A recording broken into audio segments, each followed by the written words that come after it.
Quem tem ouvidos para ouvir, ouça. Pelo Senhor da Santa Cruz, dá-nos Deus, nosso Senhor, dos nossos inimigos, em nome do Pai, do Filho e do Espírito Santo.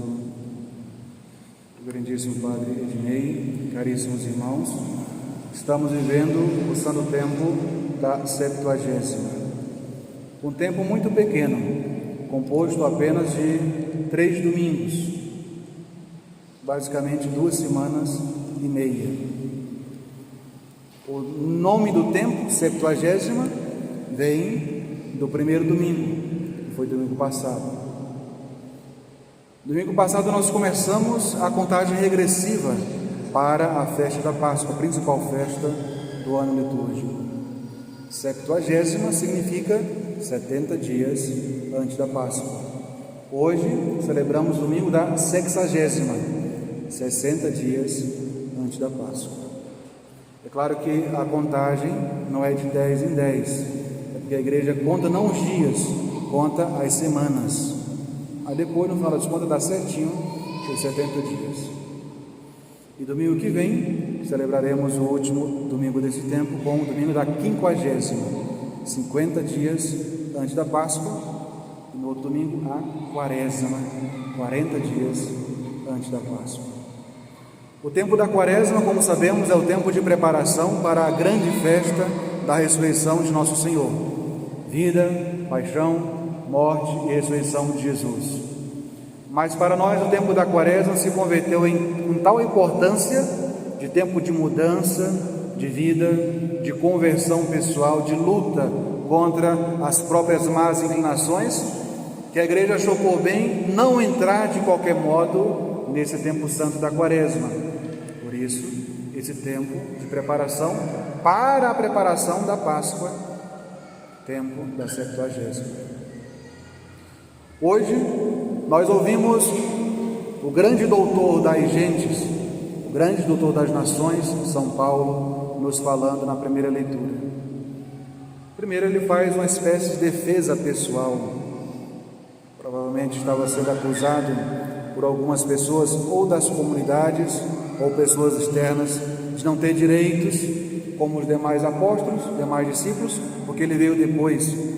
Mas ele vai apontar uma lista de coisas que provam, as palavras dele mesmo, que não só ele é digno, é como os demais, mas também é mais do que os outros, porque não consta que os outros sofreram por Jesus o que ele sofreu, mesmo tendo sido o último convocado. Coisa interessante, a humildade de São Paulo. Quando ele vai falar sobre os sofrimentos, as provações, ele está falando claramente dele. Mas quando ele vai falar sobre aquelas coisas sobrenaturais que o poderiam engrandecer, as visões e profecias, então ele vai dizer: conheço um homem, esse homem é ele. Eu não sei se no corpo ou fora do corpo, não sei se consciente ou inconscientemente, só no corpo ou na alma, mas esse homem, ele foi elevado ao céu e lá viu coisas que não é lícito ao homem repetir, demonstrando assim a sua grande humildade. Hoje nós ouvimos o Evangelho tão conhecido das sementes que são espalhadas por esse semeador em diversos terrenos. Seria um dia que o sermão seria dispensado, porque o próprio Jesus que contou a parábola também já nos explicou. O que nós devemos fazer diante dessa parábola e diante dessa explicação é nos questionar: que tipo de terreno eu sou para a palavra de Deus? A palavra de Deus é semeada em meu coração como um desses terrenos, mas qual é o terreno que eu tenho apresentado a Deus e no qual Ele lança essa semente? Qual é o fruto que eu dou para Deus durante a semana? Porque aqui na missa é todo mundo muito bonitinho, né? Bem vestido, as mulheres de véu, os homens comportados, todo mundo rezando, cantando. Aí durante a semana, o evangelho que nós ouvimos, a pregação que nós ouvimos, as orações que nós rezamos, o credo que iremos professar o resumo da nossa fé, essas coisas encontram um eco na nossa vida durante a semana, ou tudo fica encerrado nessas paredes?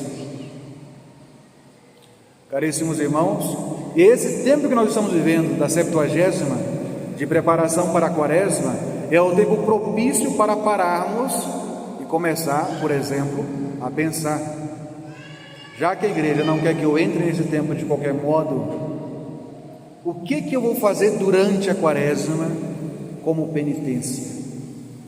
Para converter esse meu coração de terreno infrutífero, de terra morta, vazia, num terreno frutuoso, no qual a palavra de Deus semeada dá frutos 100 vezes por 1. Qual é a penitência que eu vou escolher desde já pensar? Porque senão pessoas deixam para pensar na penitência na primeira semana da Quaresma, na segunda semana da Quaresma, quando pensar que não, já passou a Quaresma e a pessoa sequer determinou qual é a sua penitência. A penitência que nós devemos escolher deve ser possível. Não precisamos fazer coisas extraordinárias. Coisa ordinária, simples, mas que eu consiga manter a constância. Todo santo dia repetir aquele mesmo ato penitencial. Não adianta fazer, se você consegue, tudo bem, mas não adianta fazer a penitência, o propósito, eu não vou comer carne durante toda a Quaresma. Você não vai conseguir. Se você é casado, se você não é independente, se você mora com sua família, você não vai conseguir. A não ser que Deus te dê uma graça muito grande, você tem uma força de vontade muito grande. Faça propósitos menores possíveis, como segurar a língua, diminuir a quantidade de comida, cuidar mais de si mesmo, fazer mais vezes a abstinência. Por exemplo, o tempo da Quaresma é ótimo para isso. Por exemplo, a igreja já nos pede toda sexta-feira abstinência.